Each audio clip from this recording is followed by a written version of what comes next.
So let us take a minute and just try to connect to that nature of awareness, witness, samasta sakshi sadasad vihinam, that pure awareness who is aware of everything, Paramatma Rupam. It is of the nature of the Supreme Lord, the one who knows everything, the one who is aware of even the far distant object and the most near object.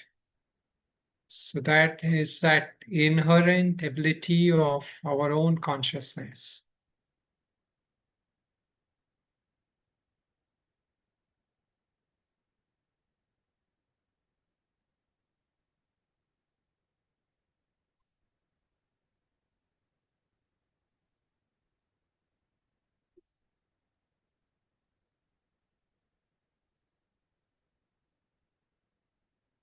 Om Shri Guru Pyo Namaha. Okay. So we are studying the Bhagavad Gita. We are studying the Bhagavad Gita, second chapter. So now we will go to that shlokas. We have finished the 16th shloka. So today we will do the 17th shloka onwards. So this 17th shloka is here. Okay. So all of you try to use your own shloka, whatever you have, but if you don't have, then you can refer to the what I have on the tab here. See. Okay, so 17th shloka. In all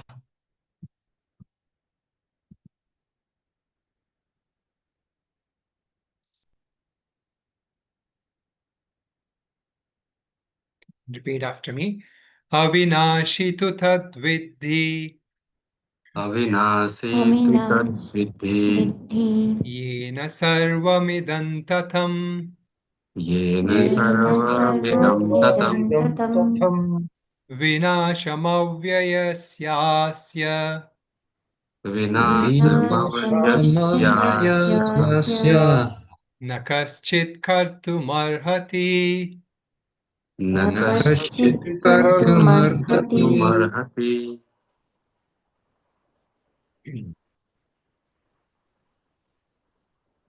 Antavanta ime deha.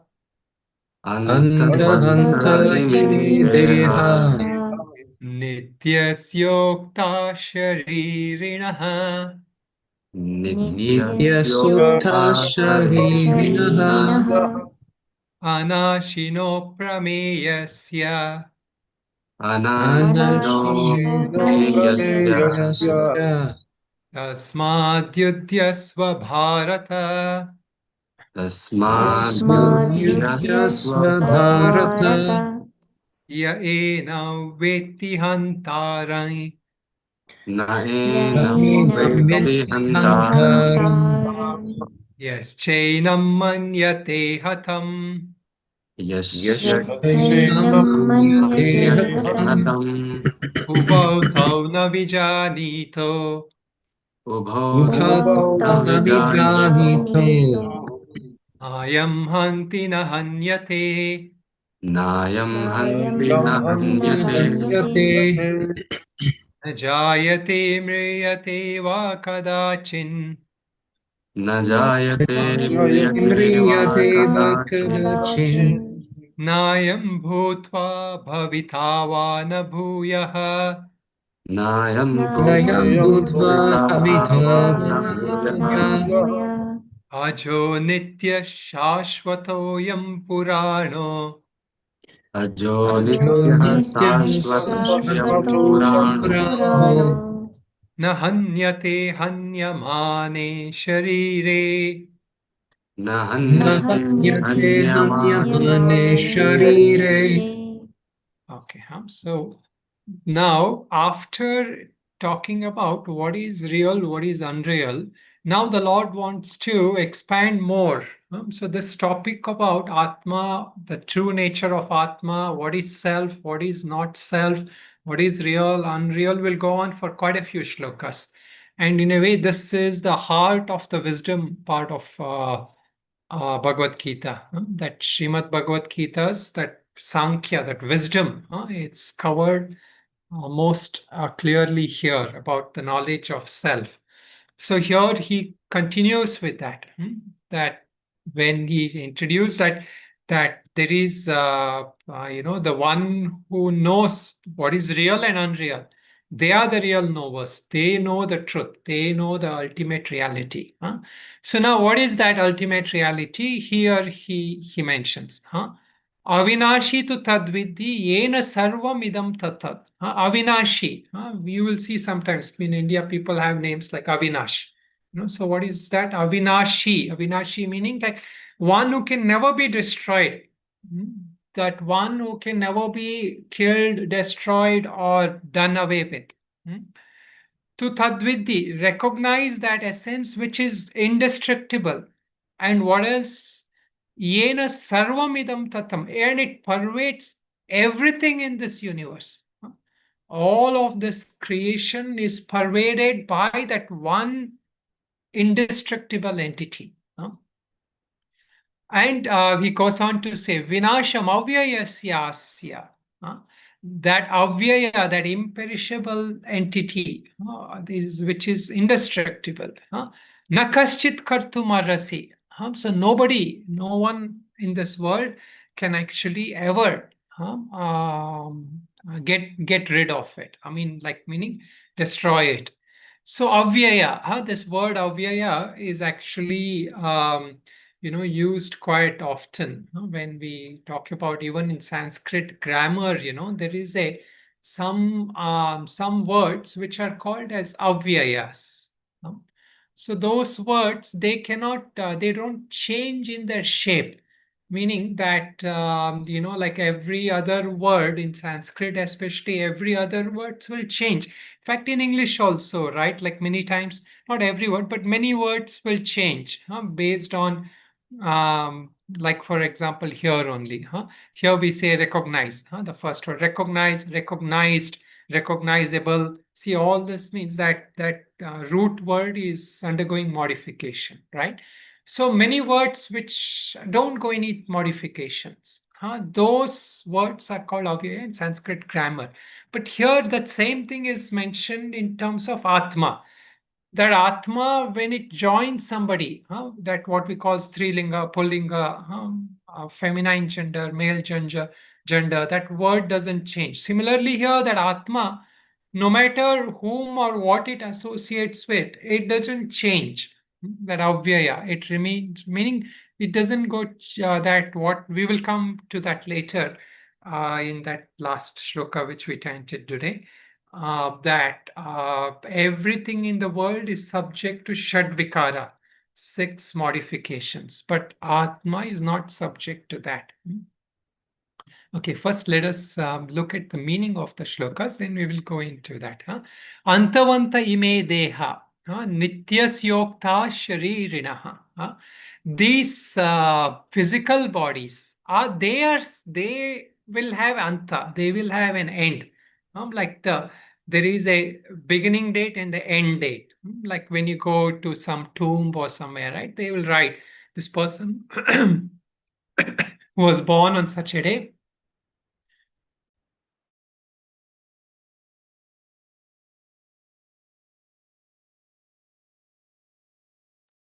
So he was born on such a day and he died on such and such a day. So what is that? That which is going to experience this end, this is the physical body. The physical body is subject to an end. But that Atma is Nitya, meaning it is eternal. It never had, it is never kind of time where it was not. It was always there kind of feeling. That is the meaning. Sharirinaha. Now this sharirinaha here means somebody is there who is occupying the body, meaning somebody is dwelling in that body. Hmm? So when we say later, all this will come in different chapters, many concepts like this, which we will study now. Even if you don't get a full grasp of it, it will all keep coming in later chapters. Huh? There is this concept that will come as Kshetra and Kshetragnya. Huh? Kshetra is the field. Kshetragnya is the knower of the field. Huh? So similarly, there was a body and there is an indweller of the body. Now we sometimes call it the spirit, right, in more Western terms. So anashino aprameyasya. So these words we will have to understand with little more help from Shankaracharya's Bhashya. Anashino. Anashino means that which is not subject to destruction, which is already mentioned. Aprameyasya. So here that meaning was immeasurable, but that immeasurable is not that accurate. Sometimes it is called indeterminable. So that which is prameya is that which is known, that which is not a object of that cannot be known as an object. That which can be known as an object is prameya. Aprameya means that which cannot be known through any sources of knowledge. No means of knowledge can reveal to you this Atma. So this we will have to understand. Shankaracharya has helped us by giving a very extensive commentary on that. So then what? Tasmad yudhyasva bharata. So Arjuna, therefore you should fight. So again, this we'll have to understand what is meant. Then na enam vetti hantaram yaschainam manyate hatam. That those who think that the Atma is the one who is killing, the act of doing something, the act of killing, the one who is the doer of some action. If you think that the Atma is that killer or doer, Yaschina manyate hatam, or it is being killed, or it is something is being done to it, or some kind of a experience it is undergoing. It is going through some experiential. It is going through that experience. If you think that the Atma is the one who is going through experience, or it is the one who is doing something, ubautau na vijanito, both of them will both of them know about it correctly, meaning both of them don't know. Those who think that the Atma is the one which kills and the Atma is being killed, or Atma is the one which is doing, or Atma is the one for which something is being done. Both of these concepts, or both these notions are erroneous. Nayam hanti nahanyate. The Atma cannot be killed, nor it is killed. Okay, so now let us first look at these shlokas, and then we can go deeper with others. So the first what we are trying to understand here is that he's starting to explain here with this understanding that which pervades everything. Now all these things are given to help us understand what is Atma, what is the nature of real. Atma, real, all that is the same. Sat, Chit, Ananda, when we talk, all that is being talked about Atma. So that which pervades everything. What is the thing that pervades everything? So in our worldly example, we can say, if somebody is in an ocean, if all the aquatic animals are there in the ocean, though all the aquatic animals in the ocean are being pervaded by water, or the oceanic thing that pervades everything. And in our world, in our sense of elements, what is the one element that pervades us all the time, everywhere? Anybody can guess? If you want to give an example of one of the five elements, which element is pervading us? Space. Correct. Ether. Space pervades everything. Like wherever you go, there is space. Whether we we go into a mountain or we go into a cave, wherever there is space. So that space is pervading everything. So that Atma is pervading everywhere and everything. There is no place that it is not. Then comes there is one difference though. When we talk about Atma and space, we use the illustration of space. But there is one difference. I may not have said this. Anybody can guess what could be the difference when we talk about consciousness and space? Both of them are pervasive. From that sense of pervasiveness, there is one difference. What is it? Just if anyone wants to guess. Okay. Space is not essential. Essential meaning? What is Of the essence of ultimate reality. Space correct. Yeah, that is true. That is also correct. Of course, those things are there, but there is one fundamental difference about the pervasiveness of space and the pervasiveness of Atma. And this is relevant here when we are discussing about these shlokas. Atma is Chaitanya. Chaitanya. So what does that mean? What is that? It means that even space is pervaded by consciousness. Space is pervaded by consciousness. That is true. Yeah. But I mean, in their nature, actually, what Shamlaji is saying is the point. What is the point when she says Chaitanya? What is it referring to? Atma is Chaitanya. Space is not Chaitanya. What does that mean?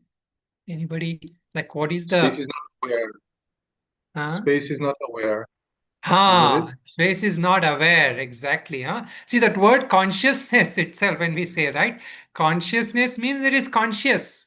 Space is pervading, but it is not like aware pervasiveness. It is like an inert pervasiveness. Just like anything else, like water. Water is pervading a lot of places in oceans, but it is not conscious, it is not aware. This is the aware pervasiveness, like as I was mentioning before too, that somebody had asked a question too, which we will discuss later, that sakshi, that one which is a witness. What is the nature of witness? The witness meaning that space also is there everywhere. But space is not witnessing. Space doesn't have that quality of being aware or witnessing something. Okay, so the same point. So that now Shankaracharya makes one comment here. What is the difference, or what does it mean here when he says that Avinashi, meaning that Atma cannot be destroyed? In the 17th mantra it was mentioned, it is Avinashi, it cannot be destroyed. It means that even that Bhagavan cannot kill that self. Like for example, we say sometimes, like some cases people commit suicide, right? So what are they doing when they do that? They are killing themselves. We say he killed himself. She committed suicide. She killed herself. So there, what is happening? They kill themselves. So here, even nobody, not even the God, not even Bhagavan can kill Atma. Not so. This is where we say many times, right? Like Lord took avatar, he came, he destroyed many people, many things, and all that. There also, he's killing only the body. He's not killing that Atma. So even God does not kill that Atma. God doesn't kill that self. That is that indestructible nature of that Atma. But of course, that when we say that somebody, the Lord killed somebody, killed some demon. What it is referring to is that body and also that person with whom that attributes are, that bad qualities of a demon. That also in a way that Lord puts an end to. Of course, that asura might come back again in another form, but most cases when the Lord kills, that also gets purified. Okay, so this is one point. Of course, many other Vedanta acharyas have a slight different interpretation here. Here, what they say is that the bodies are Chetana, and the Ramanujacharya especially, he says that Atma is Chetana. So this is the fundamental difference, meaning that which is sentient and insentient, Chetan and Jada. So that is one of the philosophies on which they are built on. Like many of the souls or many other entities and all that, they are of the nature of a chetana, meaning they are insentient. That only the Lord is a real sentient being. So that is more from Advaita or Visishta Advaita perspective. So here and there, I will be using some references also from Dvaita Vedanta so that we can get a better understanding. And sometimes even we can have better appreciation also of Dvaita Vedanta. They also have certain perspectives which is helpful for our sadhana. Although we are mostly looking from Advaita Vedanta perspective of Shankaracharya, but sometimes, Shankaracharya himself uses a lot of Purva Pakshis, people from others, to get clarity. Okay, the next mantra is where, two are compared here. What are the two things that is compared? One is the body and the other is the indweller of the body. Antavanta ime deha. Nityasyokta sharirinaha. Sharirinaha. There is the body and there is an indweller of the body. As it was mentioned, the one who pervades the body. So what is the fundamental difference? Of course, here also there are relative explanations. Brahma Sutra is one of the greatest scriptures. We call it as Prasthanatrayi. Like Prasthanatrayi means three things: Upanishads, Bhagavad Gita, and Brahma Sutra. So as much as Bhagavad Gita is important, Brahma Sutra has a similar, same status. So in the first introduction, Shankaracharya has a very famous bhashya, very well-known bhashya called Adhyasa bhashya. So in that he establishes between this real and unreal. And he says there is this thing called you and that, or I and that. So there is as yushmad ashmat pratyaya gocharo vishaya vishrino. There is me and I. There is me and that. Me and they. So this is our experience everywhere you go, right? You're always saying I and that, I and this person, I and this thing. So this is how we also commonly also speak in the world. But what he says is these things have got mixed up. There is a mixing up of these two. And this is called adhyasa. Adhyasa means superimposition. That gets mixed up with I. So this I, which is a pure Atma, now becomes what? That. So I experience myself as the body. So the body is only that, meaning it is a object, subject and object. So what happens? That object gets mixed and taken for the subject. So when we say I am the body, so that pure I is that consciousness. But we say that I am the body as long in a sense of saying that I'm nothing but the body. This is our common kind of misunderstanding. So body meaning mind also included, mind, senses, and all that. So now this is a point that he's making, and this one he has given quite an extensive bhashya. I won't go through the complete, but some parts we will just look at it. So now what is happening is that he mentions here that Nitya and Avinashi. What is the word used here? Nitya and Anashi. Here the word is Anashi, meaning that which is not subject to destruction. Nitya means that which is eternal. He says, although they are talking about indestructibility, they are not exactly the same. There is a slight difference between these two. Now, what is the difference? So let us just briefly, we will look at the bhashya here to help us understand. So here he says, the two words everlasting and indestructible are not repetitive, because in common usage, everlasting and destructibility are of two kinds. So everlasting means that which never kind of came into existence. Indestructible means that in a way something which could have been destroyed, but it is not destroyed, or something which we thought could be destroyed, but it is not destroyed. Meaning, so it is a slight difference. So he gives the example: a body which is reduced to ashes and has disappeared is said to have been destroyed. Even while existing, it becomes transfigured by being afflicted with diseases. It is said to be destroyed. Meaning, it undergoes changes. It undergoes any kind of change, then means what? It has destroyed its original essence. Like if a body is in a certain form, like a person who is young, he gets some disease and he becomes old and frail. He becomes, frail and weak and all that. So that young man is gone. That young healthy being is gone. But it is not subject, Atma, the consciousness is not subject to both of this. Otherwise, the everlasting self of the self would be like that of the earth, like the elements and all, the Pancha Mahabhuta. They are there for a while, and then the next kalpa, the next creation cycle, they're gone, right? Okay, and now this is the word that we'll try to understand. And this word is called aprameya. Aprameya, as I mentioned, is not known.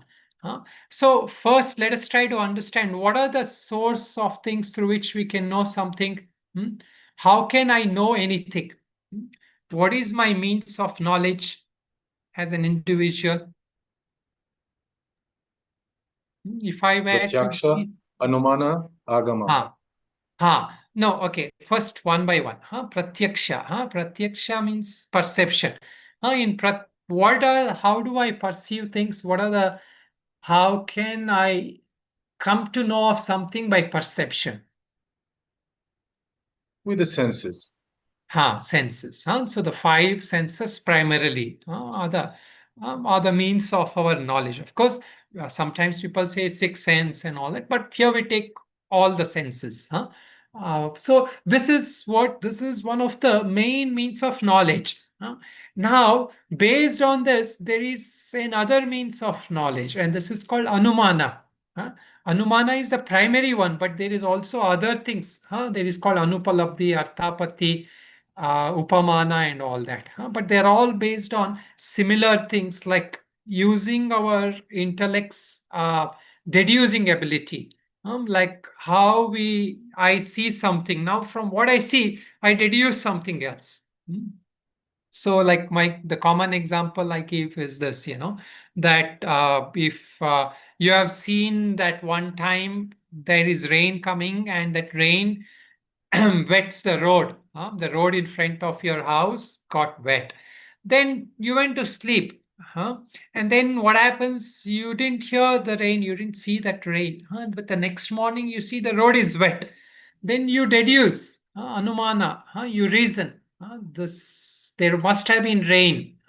Because based on your memory, based on your perception, you deduce. So now he says these means of knowledges, which is seeing and or knowing through our intellect, like how scientists do, right? Scientists will deduce, come up with a lot of means of analysis, thesis, hypothesis, and prove that through a lot of evidence and all that, right?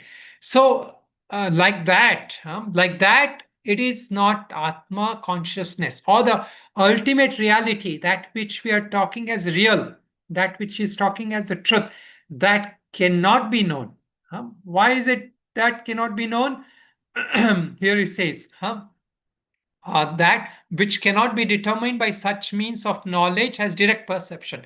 Now there is an objection. This objection meaning this is Purva Paksha. This is Shankaracharya himself comes up with objection to his own statement so that he can prove proper evidence.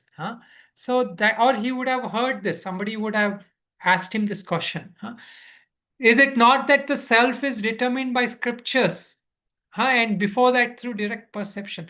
So he says, if that is the case, why are we doing all this studying? Why are we trying to study all the scriptures? As you are seeing that it cannot be known, and the scriptures is also a means of knowledge, right?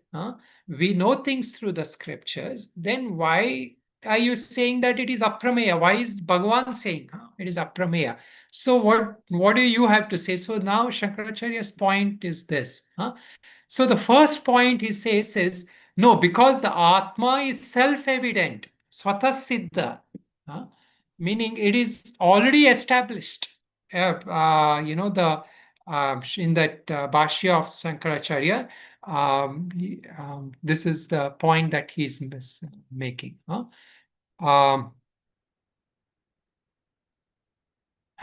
So Atma swatah siddhatvat. Siddhehi Atmani pramatari pramitso pramanan veshana bhavati. So now he says that when that self stands predetermined as a knower, there is a search for means of knowledge by that knower. Meaning it is already, like for example, when we are studying, we say, who is studying? The one of the common answers will be, I am studying, or we are studying. So when we say we are studying, really who is the one who is the essence of one who is the knowing or the knower is that Atma only. That Atma stands as the knower, and then from there all this knowingness is happening. That knowingness is happening with that already established Atma. And so he goes on to say, then what is the role of the scripture? That scripture is the final authority by way of merely negating superimposition of qualities that do not belong to the self. It attains authority and tameness with regard to self, but not by virtue of making some unknown thing known. So the scripture is not here to make something known to us which we don't know anything about. So what we are doing is that we have mistaken ourselves to be something else. We have mistaken ourselves to be this body, this work we do, this job I do. If you're working as a teacher, you're a teacher, you identify. You're working as a whatever, And these days, of course, people recognize themselves by their social media, whatever accounts, how many followers, what is the name. That is also an identity, right? So that kind of identity we have superimposed on ourselves. So what the scriptures is telling us is, you're not that social media entity, you're not that secretary, teacher, or whatever. You're not even this body, and you're not even this mind. So this is what the primary job of that Atma. Then when all this is negated, what happens? The Atma is self-revealed, meaning that wrong notions will fall away. That is the main thing. In fact, in Mandukya also, another illustration is given. If you want two pieces of wood, what do? You chop a wood, and then once the wood is chopped, then it already is there as two pieces. You don't need to now establish, okay, there is this two pieces, right? So that establishing that Atma is that when all that negation is done of what we are not, what we have mistakenly taken ourselves to be, then that swatasiddha, that self-evident aspect of Atma will shine forth. And then he gives a shloka to explain that. Yat sakshat aparokshat brahmam. Ya Atma Sarvantaraha. That Brahman is that direct, is immediate and direct. Aparokshat. Aparoksha is a word which signifies that which is not known through something else. Like if you have never come here to Rishikesh, you meet me somewhere in some place and I say there is a place called Rishikesh. So that is a paroksha knowledge. You know it through me, that there is this place called Rishikesh. But if you come here yourself and you experience it, what happens? It is your own aparoksha, your direct experience. So this Atma is always directly experienced, directly available. And it is the self within all. It is our, it is self within all, it is a self of all also, we can say. It is the self of all, meaning each of us. So this point he mentions, and then he mentions one more point here where he's saying that from here, because of this, because you are this Atma, you have to fight. So now Shankaracharya brings a very subtle point. What he's saying is this is not an injection to take up war as a duty, meaning you don't go around killing people now just because that Lord is saying go and fight.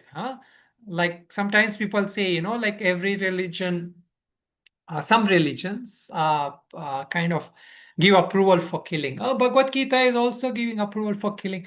No, it is not giving approval for killing. Has a Ramanujacharya actually mentions very clearly on this point.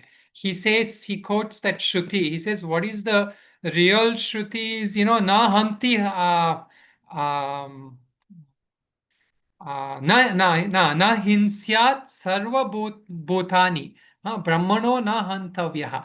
You should never kill. Under no circumstances should you kill. So that is the actual injection of scriptures. But here what he's saying is that this is what Shankaracharya is clarifying here.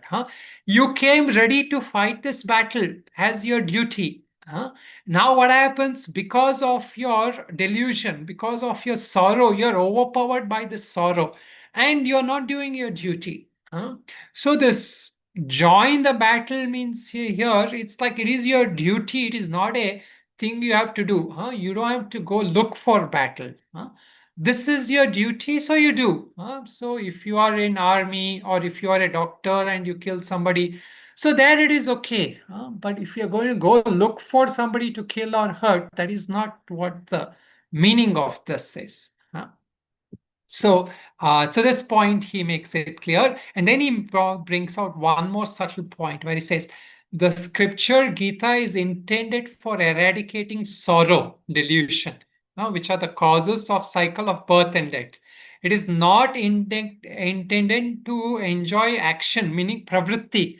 It is not a pravritti shastra as such. It is here to take us out of samsara. It is here to give us freedom from samsara and eradicate our shoka moha, our sorrow, delusion, everything. So, why is this? Because why is this a shastra of nivritti, meaning why is a shastra of moksha? So here, now the next two shlokas are a slight variation of Kathopanishad. So the Bhagavan is quoting Kathopanishad shlokas, the next two shlokas which we chanted. So in fact, in Kathopanishad, there is no killing, but yet why is that aspect of killing, you're not the killer, you're not being killed, used in Kathopanishad? Because it is the most gravest act anybody can do. And even when one is doing that act, you are not that. Meaning what? You are not the doer as Atma, you're not the doer. You are not even the experiencer. What we say is karta bhokta. So this is a common notion, right? All of us have in this world. Whenever we go everywhere, when we say, how was your day? Oh, this happened to me. I did this. It was fun. It was not fun. This thing came. So all this, what we are saying is that all this is happening to us as an experiencer, good or bad. I am enjoying something. I'm not enjoying something. So this is a karta bhokta bhavana. And I'm not the I am the doer also. That is the notion. So when we talk about somebody's biography and all that, or their their resume. What is it? I did this, I did that. So there is all the sense of doer-ship, right? We are, of course, from a worldly perspective, we all use that. So, but here it is not that. It is that this point is coming in the next two shlokas.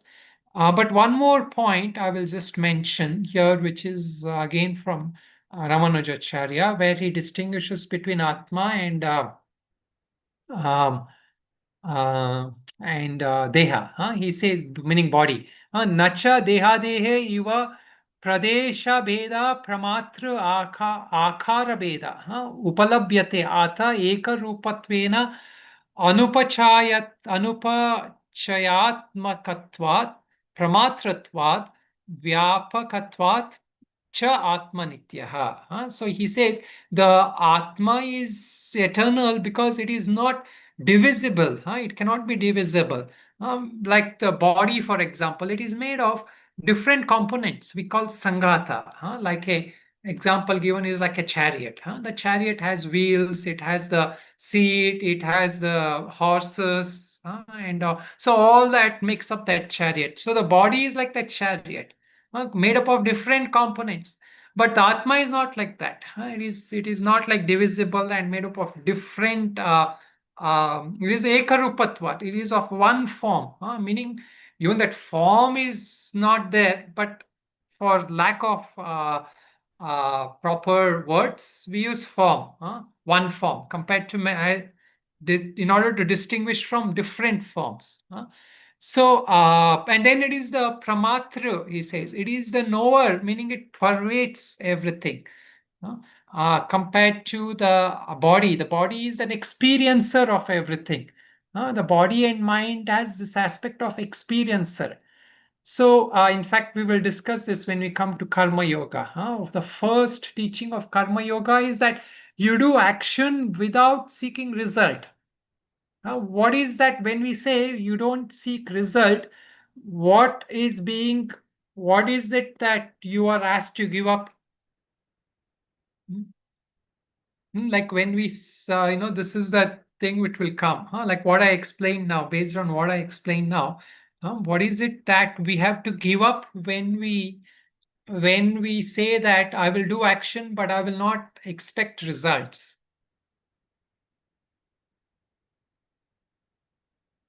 So, yeah, it will come later. Basically, this is the first teaching. When we say that I have been slain, what is the idea here is that na hanyate na hanti hanyamane, right? So, what is that referring to? That shloka 18 or 19. When we say ya enam veti hantaram, the one who thinks that I am the killer or I kill. Like if Arjuna kills Bhishma, he will think that I killed Bhishma. And if he thinks that he was killed by somebody, if Karna or somebody kills him, he thinks I got killed. So of course, if you got killed, the body cannot say it. It is more the jiva, that jiva, which will actually say I got killed, if there is awareness. But the idea here is that when we say that something was done to me, if somebody hurt you, somebody hit me, when we say what happened, you have become the experiencer. The word is bhoktrutva. Huh? This is the first thing we have to give up when we think about karma yoga. What is our constant desire in the world? I should always experience happiness. I want happiness out of this. I want good feeling out of that. I want to become happy. So this notion of constantly wanting to be happy will also create suffering, because there will be times where you will not experience happiness. There will be times where you'll experience pain. So you want good health, but you will experience pain sometimes. Then what happens? There is suffering. So both of this, whether you experience pain or you experience good health, whether you experience a praise, whether you experience a blame, these are all experiences. So this experiencing is called bhoktrutva, that self which experiences something. is the one. So if I'm standing here, and if I'm feeling warm, it is a very warm day, then I'm experiencing the warmthness. I'm experiencing the summer heat, for example. So that means that I have the bhoktrutva, I have that sense of experiencer. So now what we are saying is that experiencer is not in consciousness. That experiencership, if you want to call it, is not in consciousness. So where is the experiencership, and then where could the experiencing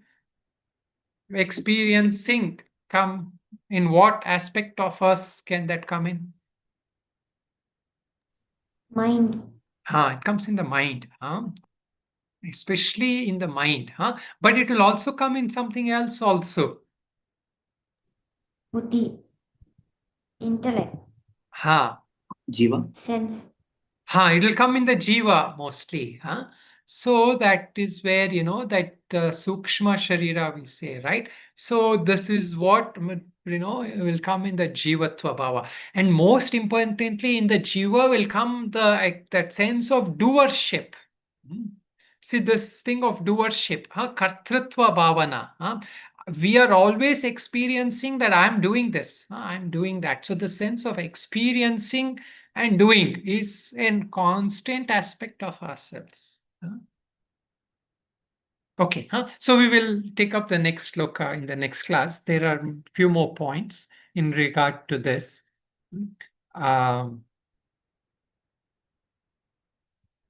Yeah, any questions related to this? Swami, could I ask for clarification on Yes. the very last point? Because it seems quite important. So you're saying the first thing we need to give up when thinking of karma yoga is the notion of experiencership or experiencing, or Yes. at least understanding that there is going to be an experience, but we don't want to lock in with an I statement. So it's more like this is being experienced, but the true I is not the experiencer. Correct, exactly. So that is the point here. So when, for example, we are practicing, like I think there's also this question that Kartika had asked.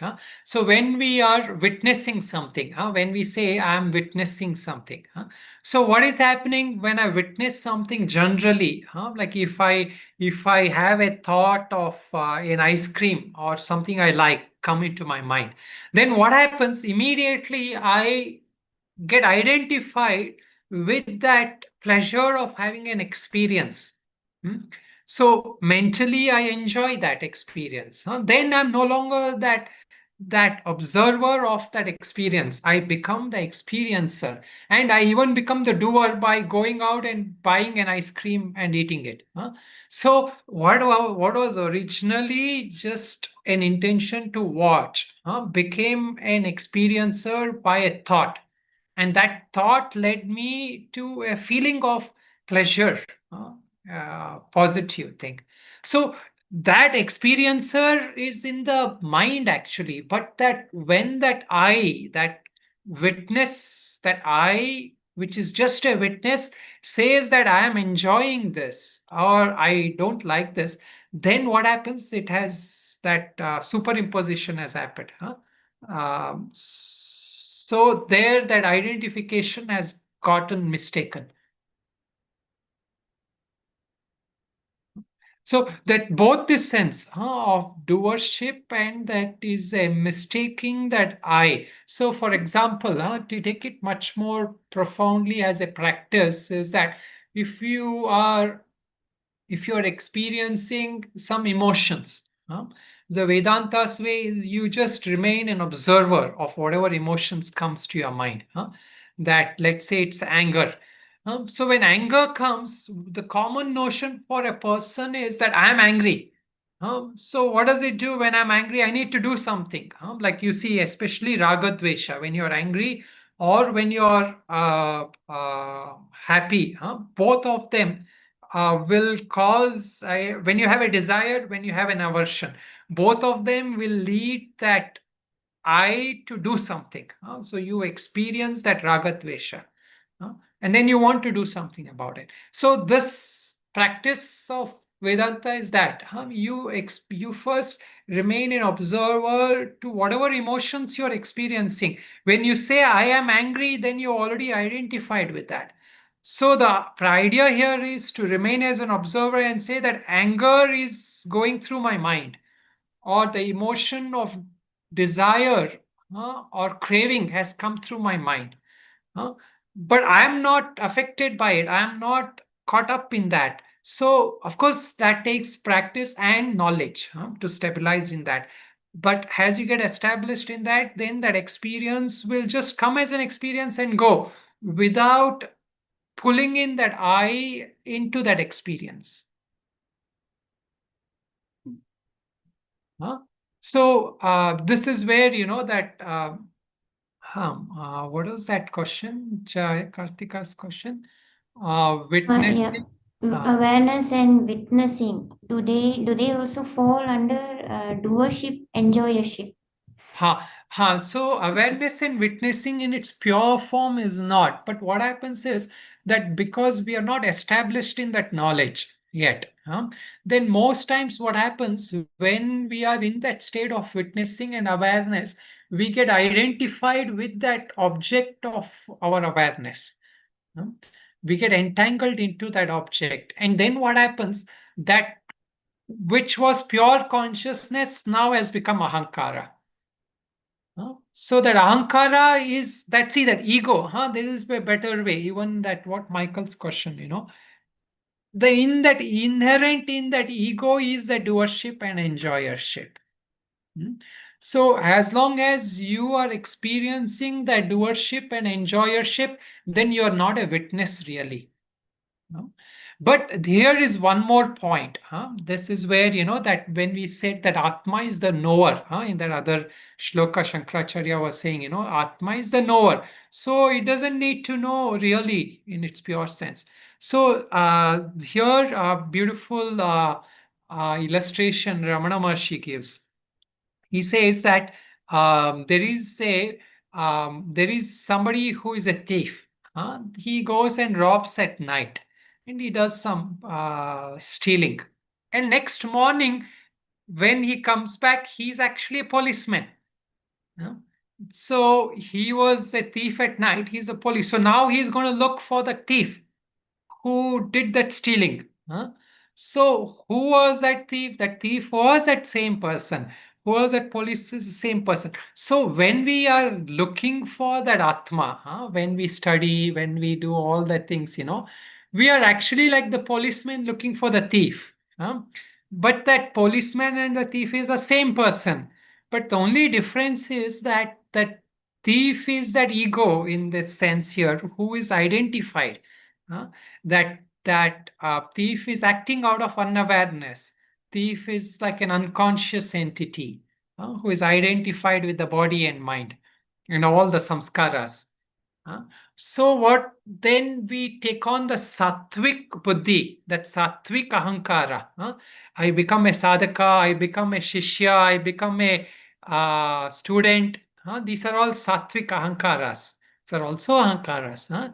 But this sattvic ahankara is a helpful one. What does it do? It goes looking for the thief. So this is a way, like when we abide in the witness also. That wanting to abiding in the witness is also a aspect of the doership. That wanting to be a witness, that intention to be a witness, to aware, that is also a doership. But that doership is a good doership, provided you know it's a doership. So later, when you abide in that awareness, when you know that I am the pure awareness, I am just a witness to all this, then what happens? You disown even that doing part there. So we say that beingness. How does that beingness come? So initially there is an intention to become a beingness, to abide in being. So then what happens as you come into that beingness, then you have to let go of that intention also. So this is at a little advanced level when we get into that sense of witnessing. We have to abide, when we abide in that Atma, that Swarupa, that beingness, we have to let go of all doingness. Huh?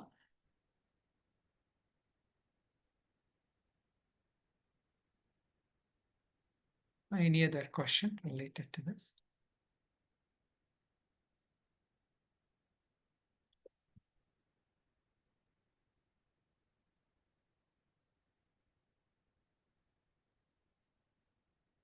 Okay, huh? So the Bhashya, sometimes I will go through, sometimes I don't. Those of you who are interested can always look at the Bhashya.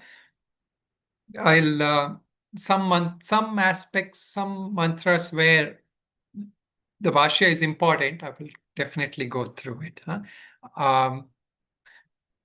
Okay, huh? There is any other questions you all can send up in the thing. The some points which we discussed today, we will clarify again in the next class. Okay, we'll say a closing prayer. Om Purnamada Purnamidam Purnat Purnamudachyate Purnasya Purnamadaya Purnamevavashishyate. Om Shanti Shanti Shanti. Om Namaste.